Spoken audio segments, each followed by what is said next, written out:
Our road trip continued and we had a quick 48-hour stopover in Sydney. 48 hours is hardly enough time to explore Australia's biggest city, but I was up for the challenge. So far this trip, all my photos were digital, but I had something special in store for Sydney. I'll give you 3 guesses, but I know you'll only need 1.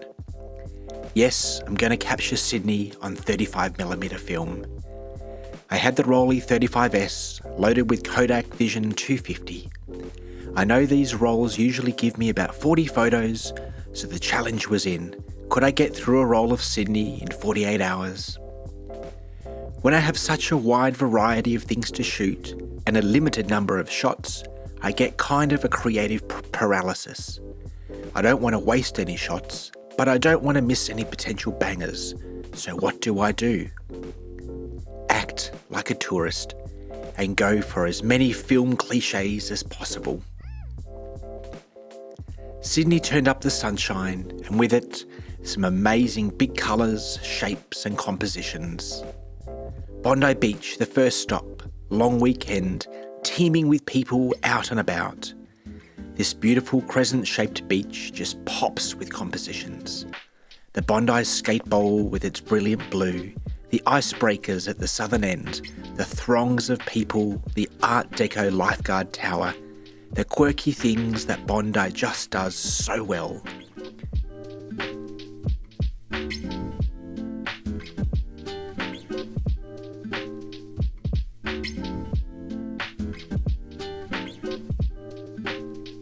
I felt that all my creative vibes just popped here. I could have spent so much longer here, but time was a ticking and I had more of Sydney to see. If you asked 10 different people for an explanation of what Sydney was like, you'd probably get 15 different answers. From Bondi Beach with its chic, cooler than you vibes, we hit Circular Quay, parking on the north side of the beautiful Harbour Bridge. This little suburb, Kirribilli, the Sydney home of Australia's Prime Minister, just seeps of old money and tourists, terrace houses and the harbour, all with a view of that beautiful bridge.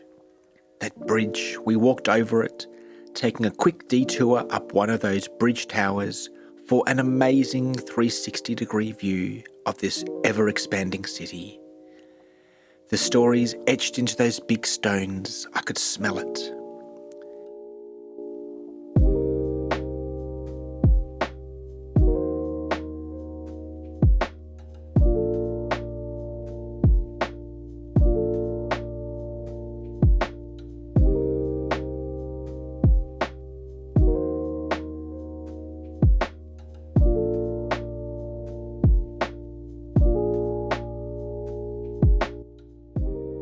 The rocks, the oldest part of the city.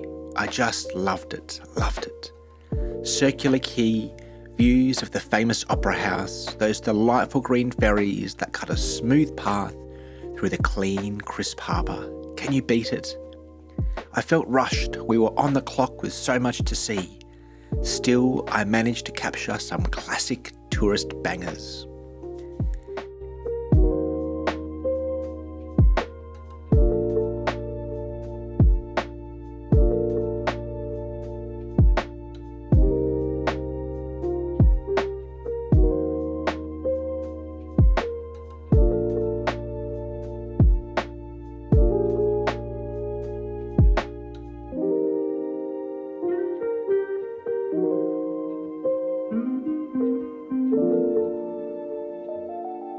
We took one of those ferries for a quick trip back across the harbour to the Big Smile. Yes, Luna Park.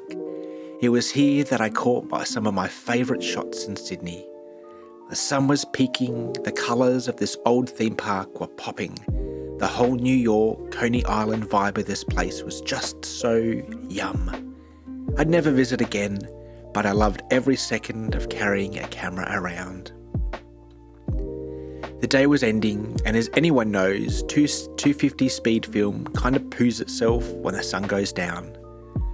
I took a few poolside shots at my cousins, then the afternoon as the sun was just melting memories into my mind. 24 hours down and about 24 to go.